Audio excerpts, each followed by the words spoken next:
자녀를 키우다 보면 하루하루가 계산의 연속입니다. 이번 달 학원비는 어떻게 할지, 다음 달 급식비는 얼마가 나갈지, 갑자기 병원이라도 가게 되면 카드부터 떠올리게 됩니다. 그래서 누군가 자녀 장려금 받으셨어요? 라고 물으면 반가운 마음보다 먼저 이런 생각이 듭니다.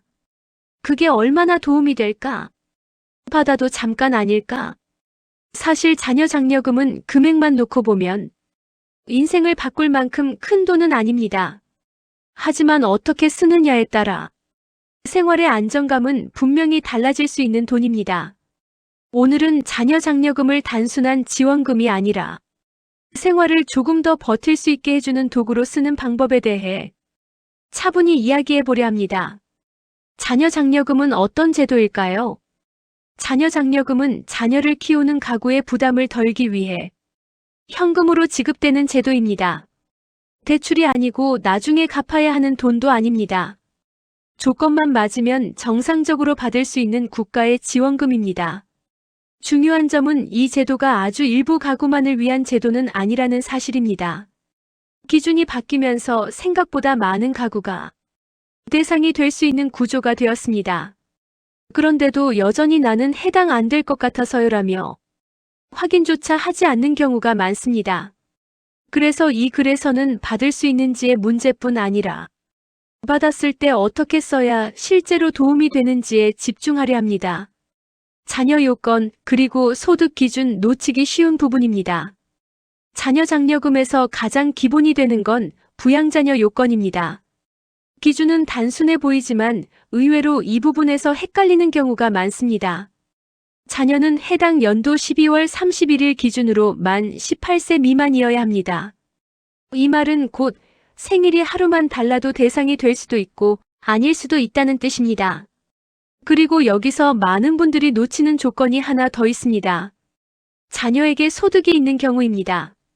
아르바이트를 하거나 일정한 수입이 있다면 그 자녀의 연간 소득 금액이 100만 원 이하여야 부양자녀로 인정됩니다.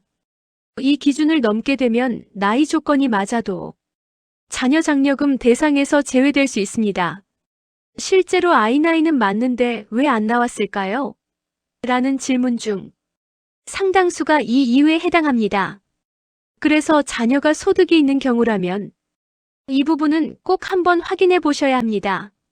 소득은 얼마냐보다 어떤 소득이냐도 중요합니다. 자녀 장려금 이야기를 하면 대부분 소득 금액부터 떠올립니다.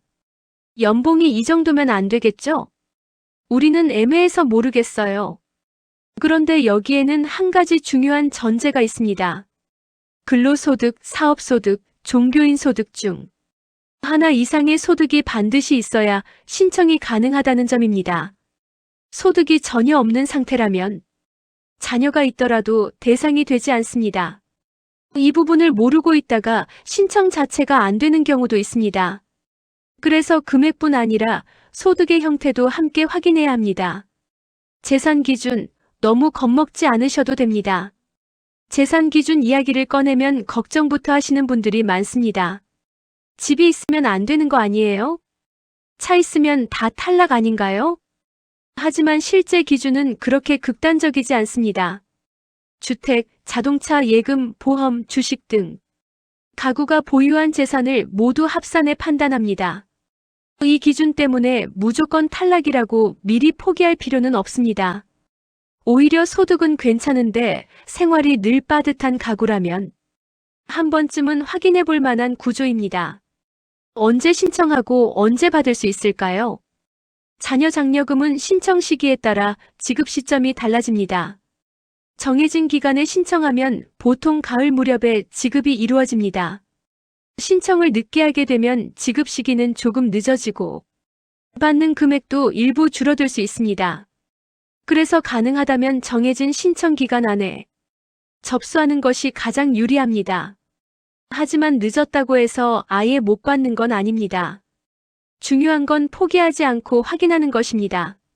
자녀 장려금 받는 순간보다 그 다음이 중요합니다.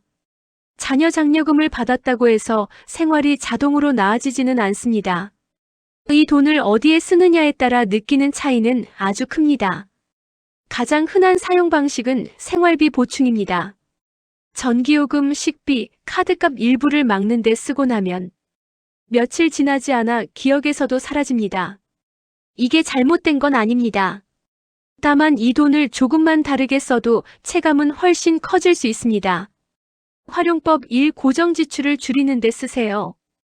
가장 추천되는 방식은 앞으로 계속 나갈 돈을 줄이는 데 사용하는 것입니다. 아이 학원비를 일부라도 미리 내거나 교재나 참고서를 한 번에 준비하는 방식입니다. 이렇게 쓰면 그 달은 조금 빠듯할 수 있지만 이후 몇 달 동안은 지출 부담이 줄어듭니다. 자녀 장려금이 한 달 생활비가 아니라 여러 달의 여유가 되는 순간입니다. 활용법 2. 예상되는 지출을 막아두는 돈. 아이를 키우다 보면 예고 없이 돈이 나갈 일이 생깁니다. 병원, 안경, 학교 준비물. 이럴 때 자녀 장려금 일부를 따로 관리해두면 마음이 훨씬 편해집니다.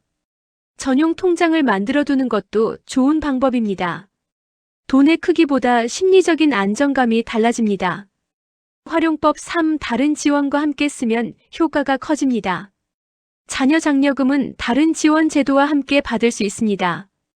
교육 관련 지원, 급식이나 방과 후 지원, 주거 관련 제도와 함께 활용하면 체감 효과는 훨씬 커집니다. 하나하나는 작아 보여도 겹치면 생활 구조가 달라질 수 있습니다. 복지는 하나만으로는 부족해 보여도 조합하면 분명 힘이 됩니다. 이런 사용 방식은 피하는 것이 좋습니다. 충동적으로 쓰거나 지금 당장 필요 없는 물건을 사는데 전부 써버리는 경우도 있습니다. 그 순간은 만족스럽지만 며칠 지나면 후회가 남을 수 있습니다. 자녀 장려금은 속도를 내기 위한 돈이 아니라 넘어지지 않기 위한 돈에 가깝습니다.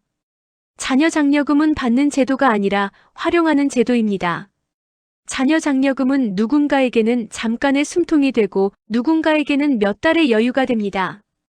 차이는 단 하나, 어떻게 쓰느냐입니다. 지금 이 글을 듣고 계시다면 이미 한 걸음 앞서 계신 겁니다. 받을 수 있다면 꼭 확인해 보시고 받게 된다면 의미 있게 사용해 보시길 바랍니다. 이 돈이 오늘을 버티는 데서 끝나지 않고 내일을 조금 더 안정적으로 만드는 도움이 되길 바랍니다. 오늘 영상이 도움이 되셨다면 구독과 좋아요로 많은 분들에게 정보가 전해질 수 있도록 도와주세요. 영상 내용을 글로 보고 싶으시다면 아래 설명란을 클릭해주세요.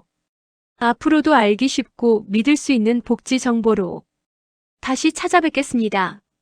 시청해주셔서 감사합니다.